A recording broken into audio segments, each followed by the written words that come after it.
అలాగని బస్సులన్నీ యేసుకొని, ఉచిత బస్సులేస్తున్నాము మహిళలకు అందరికి కూడా అనేసుకొని చెప్పారు. రాష్ట్ర వ్యాప్తంగా తిరగాలంటున్నారు. ఈరోజు విశాఖపట్నం వెళ్ళాలనుకుంటే ఎన్ని బస్సులున్నాయి సార్ అక్కడ వేయడానికి? లగ్జరీ బస్సులు అవన్నీ గూడా అక్కడికి పనికిరావు.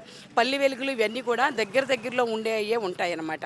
ఇలాగేంటంటే ప్రజల్ని మోసం చేయడానికి ప్రతి ఒక్కటి కూడా ఆయనకి తోచిన విధంగా అలా వెళ్ళిపోతున్నారు. అదేమంటే నేను సూపర్ 6 కొట్టేసేసాను. ఇక నాకేమీ పర్వాలేదంటారు.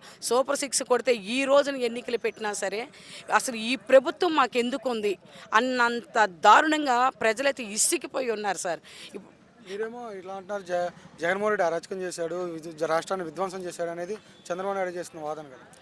సార్ విశాఖపట్నంకి వెళ్ళి చూస్తే మనము అక్కడ బిల్డింగులు కట్టించారు, సొంతానికి పెట్టన్నారు. సార్ ఏమన్నారు, 3 రాజధానులుగా పెడతాను, ఒకే దగ్గర ఉంటే మనకి ఇబ్బంది కలిగిస్తుంది కదా, కాబట్టి 3 రాజధానులుగా ఇట్లాగా తీసి పెడతాం. అన్ని రకాల అంటే గతంలో మనకి హైదరాబాద్ ఏ విధంగా అయితే రాజధానిగా విడిపోయి మనం ఎట్లా లాస్ అయిపోయామో, రేపు రోజున ఇంకేదన్నా అయినా సరే అలాగ అవ్వకూడదు అనేసుకొని జగన్మోహన్ రెడ్డి గారు ఆ విధంగా చెప్పడం జరిగిందండి.